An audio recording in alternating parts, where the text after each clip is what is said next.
La gente a veces tiene una idea errada de que se trata únicamente de el plato de comida en la mesa, y no es así.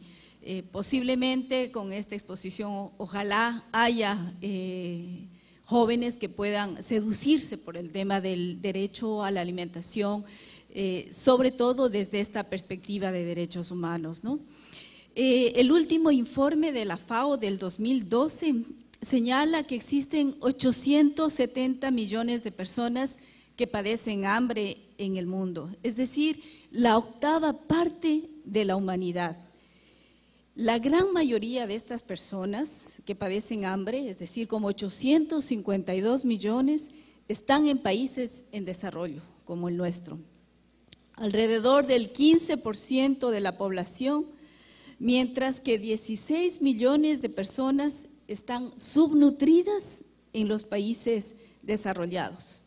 Esto es realmente inaceptable frente a la riqueza, frente a la disposición de alimentos, frente a todos los recursos que tienen nuestros países, como el caso ecuatoriano, que tenemos 4 regiones de las que podemos vivir e incluso dar alimentos para otros países de la región.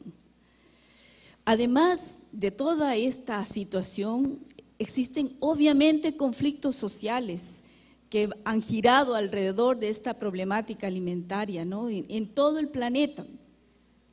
Se registró, por ejemplo, que ustedes deben haber escuchado una tendencia, una crisis en el 2007-2008, cuando hubo esta creciente volatilidad de los precios de los alimentos en los mercados mundiales.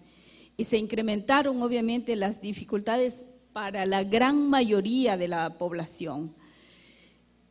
La mayoría no tenía forma de acceder a los productos alimenticios básicos. Solamente en el 2008-2009 se registraron una intensidad de conflictos en el abastecimiento, por ejemplo, en Asia, en África, en Medio Oriente, en América Central. Ese incremento, esa subida y bajada de precios de los alimentos realmente no es nueva. Sin embargo, las primeras manifestaciones, las primeras tendencias se comenzaron a sentir ya en el 2003. Entonces, esto viene ya acarreándose como una bola de nieve. Entonces, cualquiera dice, claro, cualquier momento nos vamos a ver abocados nuevamente a una alza y subida de precios de esta naturaleza, particularmente la subida. Y fíjense que la FAO, que es una organización de Naciones Unidas, menciona que es muy probable que vamos a vivir todavía una década de esta tendencia alcista de los precios. Es decir, que se acabó la era de los alimentos, entre comillas, baratos, ¿no? Entonces se anuncian nuevas dificultades. ¿Y por qué razón? A eso se añade el agotamiento de las fuerzas, de las fuentes de energía basadas en los combustibles fósiles, por ejemplo. El agravamiento de la crisis de la ecología del mundo capitalista, sobre las condiciones de la reproducción de la vida. ¿Qué nos está diciendo esto? Que el modelo de acumulación capitalista, tal como está agotándose. Está agotando la vida en el planeta, está agotando con la naturaleza. Estos fenómenos están incidiendo gravemente, obviamente, en la crisis de la agricultura capitalista a escala global. Entonces, como les digo, el panorama coincide en muchas organizaciones como la FAO, como la Organización para la Cooperación y el Desarrollo Económico, que recientemente en el 2011 escribieron en una de las revistas que se llama Agrícolas, esta tendencia alcista de los alimentos. Entonces ustedes dirán, bueno, pero ¿cuáles son esos principales alimentos que se sienten con mucha más fuerza? Tenemos, por ejemplo, el arroz, el trigo, el maíz y las semillas oleaginosas. Y se señala que en los años 2015 al 2000 van a incrementarse en un 40%, en un 27%, en un 48%, en un 36% superiores en términos reales a lo que fue en el lustro de 1998 y 2002. Entonces, como ustedes pueden ver, el panorama realmente no es alentador. ¿Qué hacemos entonces los seres humanos? ¿Dónde están los derechos en este momento? Ustedes saben que los derechos son aquellas libertades inherentes a todos los seres humanos sin distinción de raza, credo, religión, color de la piel. Entonces, bueno, dentro del ámbito de los derechos humanos ha habido también una serie de debates conceptuales de cuál derecho es más importante, el derecho a la vida, el derecho a la alimentación, el derecho a la educación.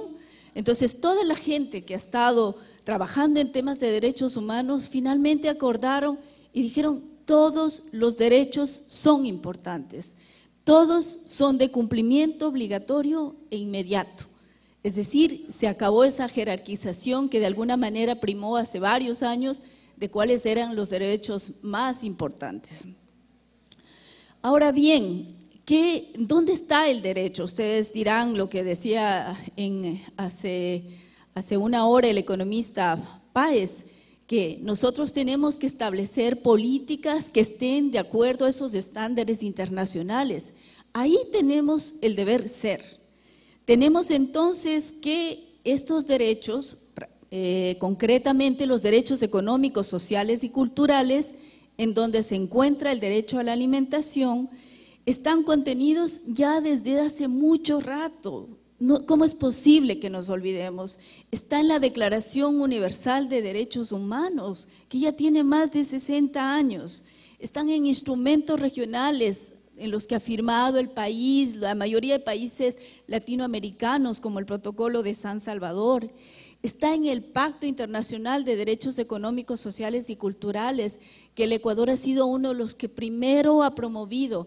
Fue uno de los que primero firmó el protocolo facultativo del pacto. Entonces, fíjense, es decir, frente a la renuencia de muchos países de no firmar, el Ecuador está firmando siempre convenios internacionales sobre temas de derechos humanos.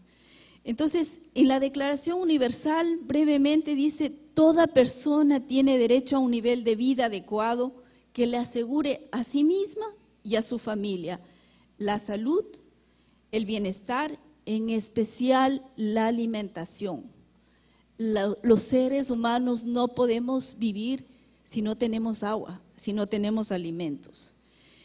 En estas reuniones de Naciones Unidas se conforma un comité de derechos económicos, sociales y culturales para decir, bueno, a ver, ¿por dónde va aquello de cómo hacemos carne este derecho, ¿no? Entonces, el Pacto Internacional de Derechos Económicos, Sociales y Culturales ya en uno de los artículos señala que el derecho a la alimentación es el derecho fundamental de toda persona a estar protegida contra el hambre. Y para ello pide a los estados, exhorta, que son un poco las palabras dentro de esa jerga de derechos humanos, que adopten todo tipo de medidas que conduzcan al mejoramiento de los métodos de producción, conservación y distribución de los alimentos de una manera equitativa, en coherencia con las necesidades de la gente y sobre todo preservando el ambiente, preservando los derechos de la naturaleza que nosotros tenemos ya en nuestra Constitución. Por tanto, el derecho a la alimentación está reconocido en varios instrumentos internacionales, pero ¿qué nos hace falta? Nos hace falta conocer dónde están estos derechos para poder efectivamente empoderarnos, para poder reclamar, para poder denunciar. Este Comité de Derechos Económicos, Sociales y Culturales logra luego interpretar de mejor manera nuevamente qué es el derecho a la alimentación. Y entonces señala ya de forma explícita que es el derecho que tiene toda persona. Fíjense cómo va cambiando un poquito, una palabrita cuesta mucho a nivel internacional. Cuando se discuten estos términos, están los estados, cada coma cuenta. Entonces dice, es el derecho de toda persona a acceder de forma física y económica en todo momento a una alimentación adecuada o a los medios para obtenerla, sea de forma individual o en común con otras personas.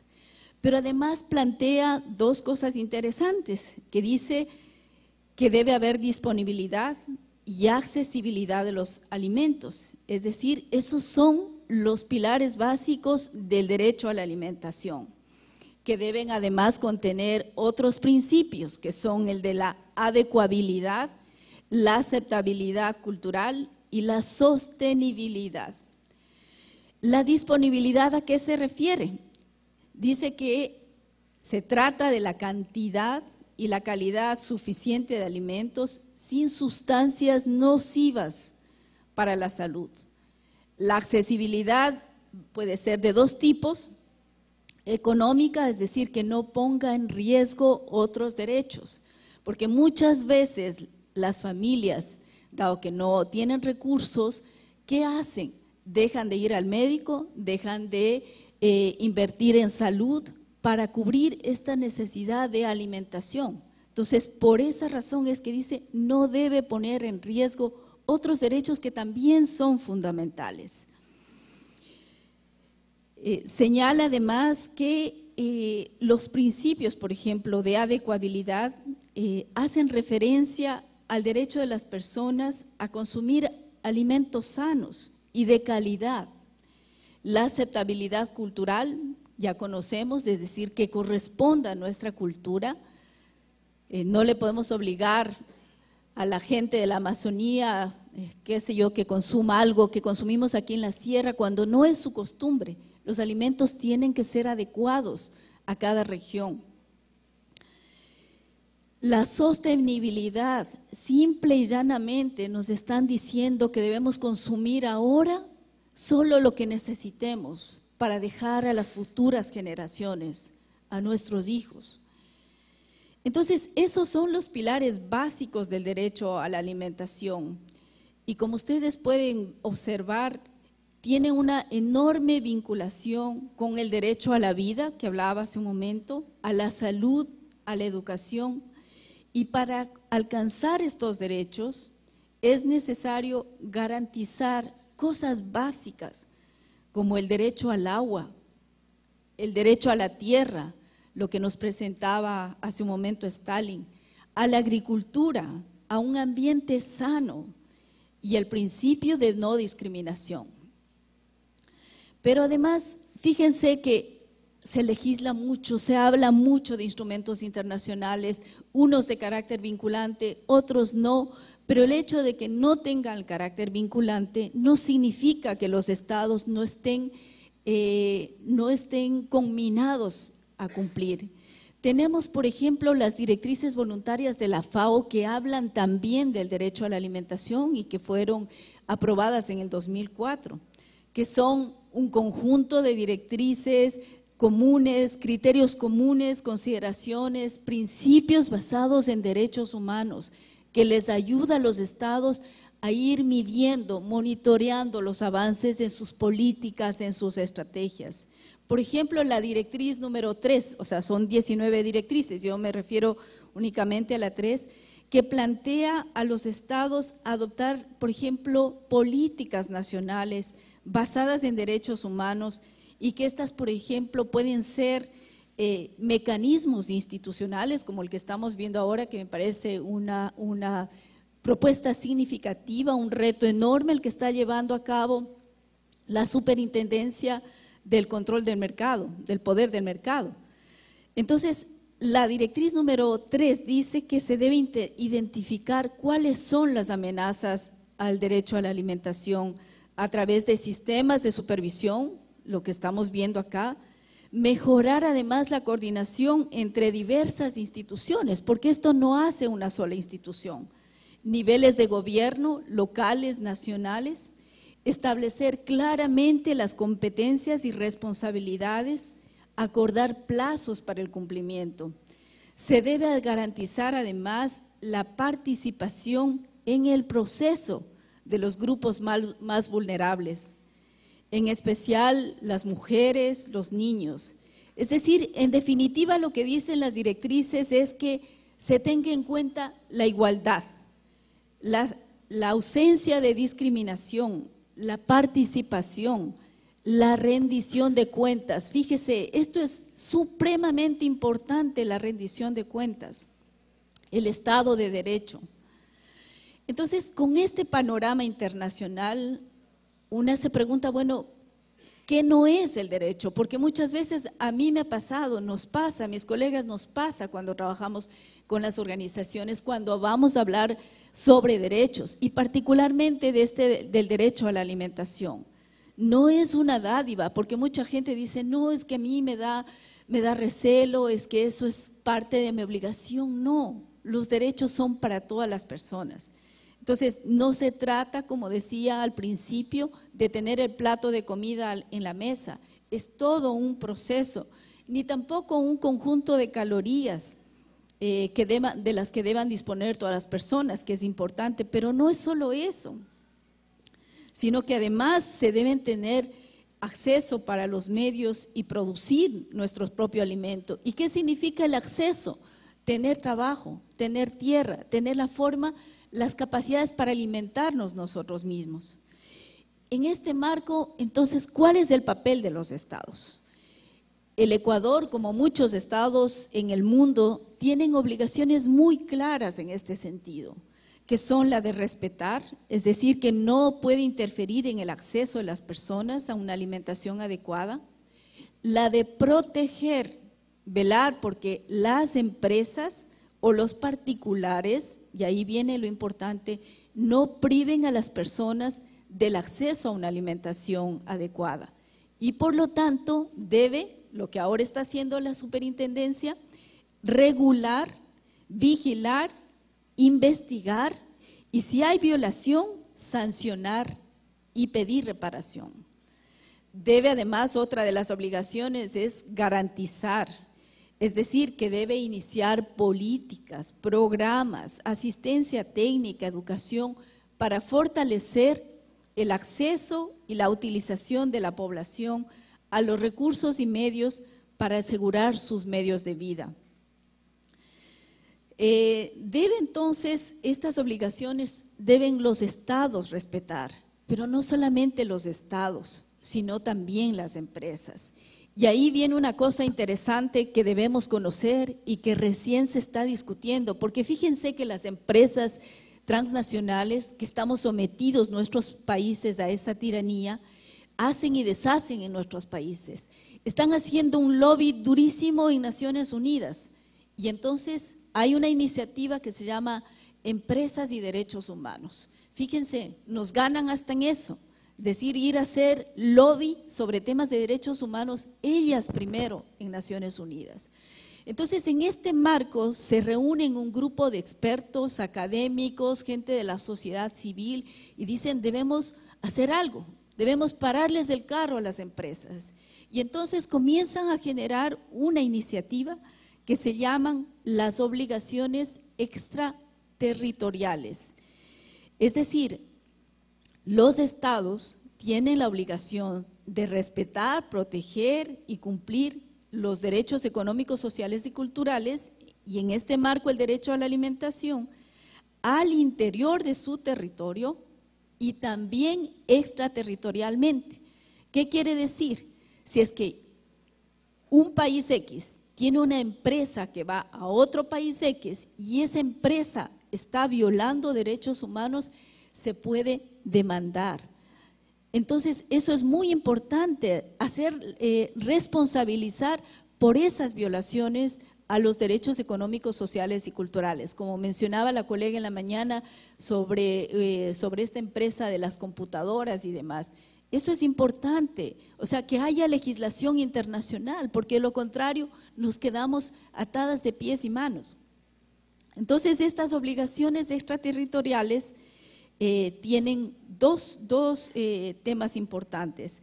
Los estados tienen que luchar para que no se afecten los derechos de las personas y para que esas personas puedan disfrutar de los derechos humanos fuera de su territorio.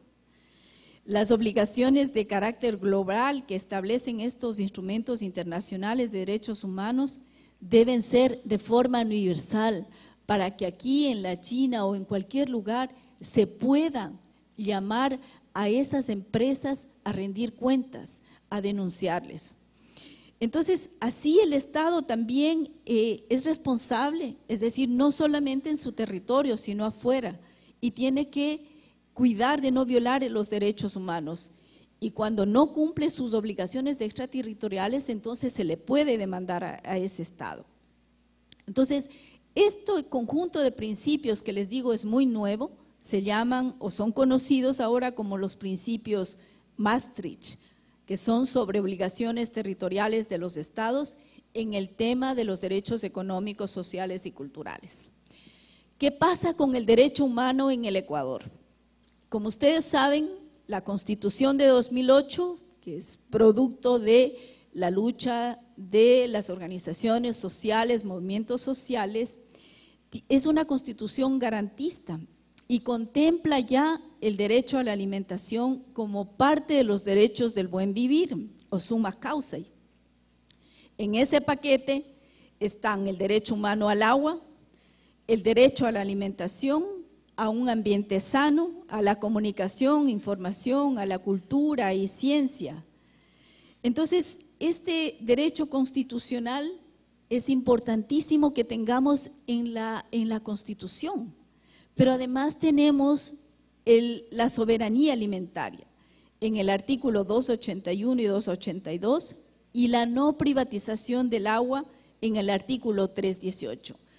Aquí yo quiero hacer una diferencia porque muchas veces con colegas de otras organizaciones, mientras nosotros hablamos del derecho a la alimentación, nos dicen, sí, pero hay que luchar por la soberanía alimentaria. Sí, efectivamente, afortunadamente tenemos nosotros en nuestra Constitución, pero en el ámbito internacional no hay todavía un instrumento internacional que hable sobre el derecho a la soberanía alimentaria.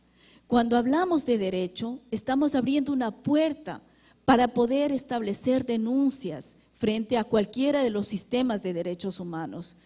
Con soberanía alimentaria aún no podemos, pero tenemos en cambio quicas adentro para luchar efectivamente por esa construcción de la soberanía alimentaria.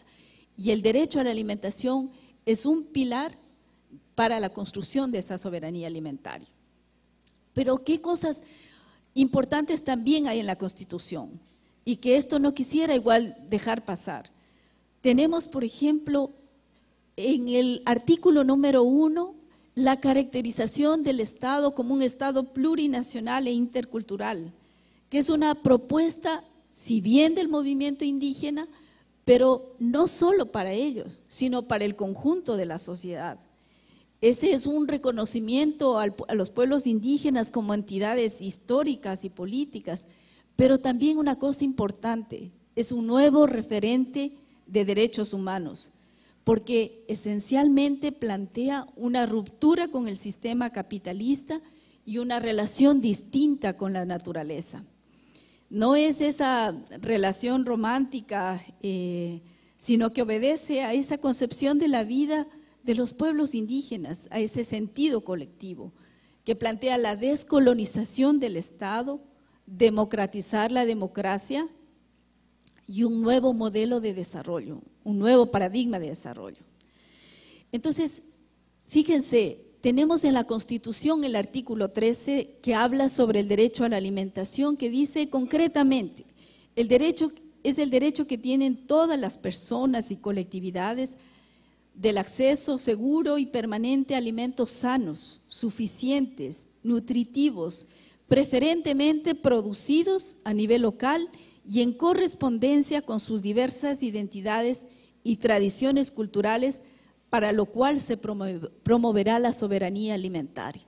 Si ven, está en perfecta sintonía con lo que establecen los instrumentos internacionales. Y este concepto no solamente implica el acceso a la alimentación, sino el acceso a los recursos productivos para que las personas puedan alimentarse a sí mismas. ¿Qué más tenemos en el ámbito nacional? Tenemos una ley orgánica del régimen de soberanía alimentaria que fue aprobada, publicada en mayo del 2009, cuyos ejes temáticos señalan claramente el acceso y uso al agua y a la tierra, la protección de la agrobiodiversidad, la investigación, la asistencia técnica, el fomento a la producción, el acceso al capital, comercialización, etcétera. Pero también esa ley señala que se deben aprobar otras leyes y que están justamente en la agenda pública. El uso y acceso a la tierra, territorios y comunas, la agrobiodiversidad y semillas, el desarrollo agrario, la sanidad animal y vegetal, el acceso de los campesinos e indígenas. Sin embargo, fíjense que frente a todos estos avances tenemos también contradicciones. Tenemos una ley de desarrollo agrario que lamentablemente no fortalece la propiedad comunal sobre la tierra, que facilita la adquisición a los grandes industriales y que orienta la capacitación en una injerencia empresarial hacia la agroindustria de la que mencionaba Stalin. Derogó además de esta ley de desarrollo agrario la ley de reforma agraria y eliminó las vías de afectación de la concentración de la tierra. Ha fomentado también el mercado de tierras, es decir, ha hecho una serie de cambios institucionales. Tenemos este momento en la agenda la ley de aguas y todos los nudos críticos que se discutieron y que están aún presentes desde el 2010, como el tema de la propiedad del agua, el fondo del agua, los servicios ambientales, la institucionalidad, las tarifas, y que está en este momento en el proceso de la consulta prelegislativa. Tenemos una ley minera que también está en la agenda pública y que está siendo debatida, está siendo discutida y está encontrando también límites en ese sentido. Pero ¿por qué me refiero yo a todas estas leyes? Porque todas tienen que ver con el derecho a la alimentación. Es decir, el momento que hay contaminación de un río, la gente no puede utilizar el agua del río para uso doméstico, para cocinar, ahí se está configurando una clara violación al derecho a la alimentación. Si la gente no tiene tierra, también podemos observar ahí una violación al derecho a la alimentación. Entonces, por esa razón es importante conocer todo el ámbito que implica el derecho a la alimentación. El plan tierras, por ejemplo, ese es un déficit este momento y que debe ser considerada su aprobación con la participación de todos los sectores sociales, especialmente las organizaciones y movimientos sociales. Entonces, en este marco del derecho internacional, de lo que tenemos acá en el Ecuador, los retos que nosotros consideramos son que la sociedad civil haga un control más efectivo e incidencia en el tema de las leyes, la participación en las leyes, la participación de las organizaciones y movimientos sociales, de los pequeños productores que están en el campo, que son los que dan los alimentos a las ciudades, de los consumidores, que las leyes contengan principios de derechos humanos y esos mecanismos de monitoreo. Fíjense que después de largos años también la FAO acaba de inaugurar, digo yo, hace apenas 2 años prácticamente, un espacio de la sociedad civil para discutir ahí las políticas a nivel mundial. No fue fácil, no, para nada. Muchos estados hacían un lobby durísimo para que no se dé ese espacio a la sociedad civil. Sin embargo, están allí haciendo cabildeos y está la Vía Campesina y están las organizaciones sociales discutiendo precisamente el tema del control de mercado, la volatilidad de los precios, los instrumentos internacionales. Por eso es importante esta participación de la sociedad civil. Se debe establecer una estrategia de desarrollo rural, programas alimentarios que tengan principios de derechos humanos. Nosotros hemos tenido un par de talleres con funcionarios del Estado y cuando les hablamos del tema de derechos humanos no sabían muchos de qué estábamos hablando y les decíamos, miren, el país ha firmado, ratificado toda esta serie de instrumentos internacionales y ustedes más que nadie deben conocer, porque cuando hay violaciones como esta que en distintos territorios, distintas comunidades, deben saber las poblaciones locales cuáles son sus derechos, deben poder identificar cuando se están violando sus derechos, cuando son desplazados, cuando no tienen trabajo, cuando no hay explotación, no tienen tierra, agua.